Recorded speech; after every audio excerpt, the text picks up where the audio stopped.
guys, welcome to Rocky Mountain Prepper. So tonight it's about quarter after 5 on the 25th.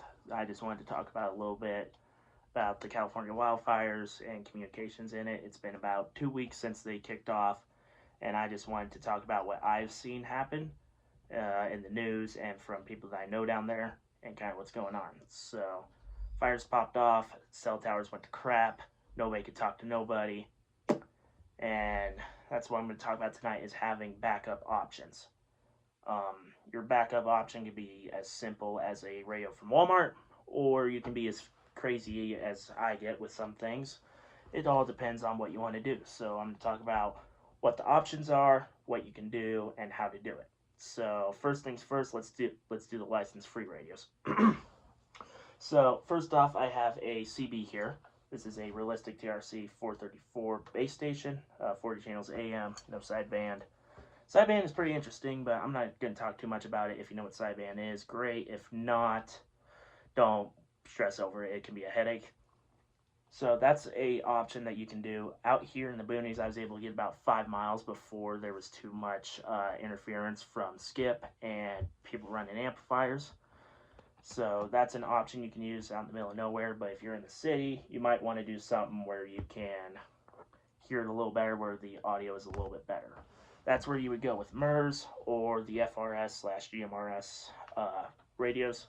MURS is VHF 4 channels. It's either 4 or 6 channels in the MURS band. Purple dot, red dot, blue dot, if you've heard of those, that's MURS. And they run from the 151 to 154 range.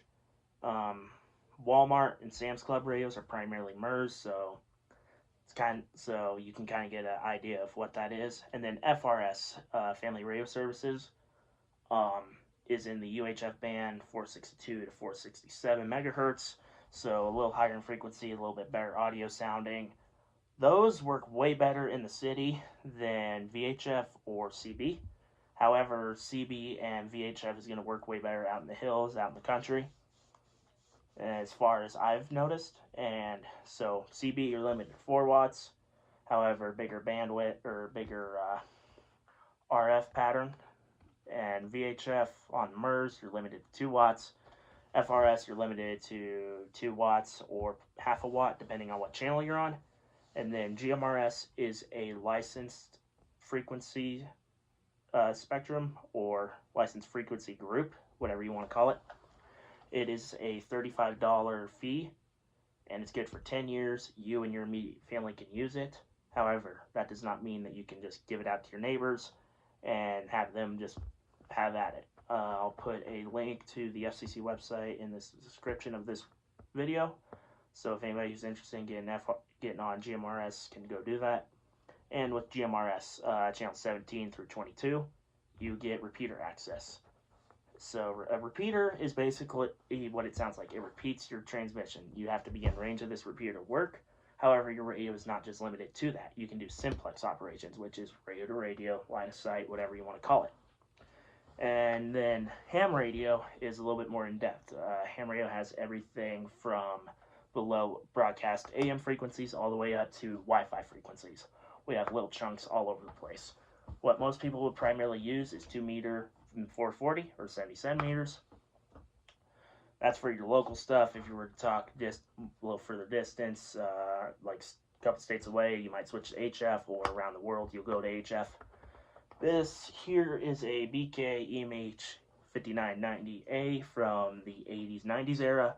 I have it set up on ham and business. We'll talk about business here in a minute.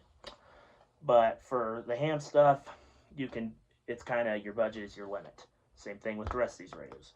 You can get started in amateur radio for as cheap as $20 with the Baofeng UV5R. I bought one as a scanner, worked great until I dropped it, but pretty good overall. Or you can go $900,000 like what I did with this Harris Unity. I did a review on this a while back. And ham radio, you get you get a bunch of options, kind of like CB. You can go handhelds, mobiles, base stations, kind of whatever you want. I run primarily this Alinco, this TYT, that Harris, and then this BK for my handheld operations.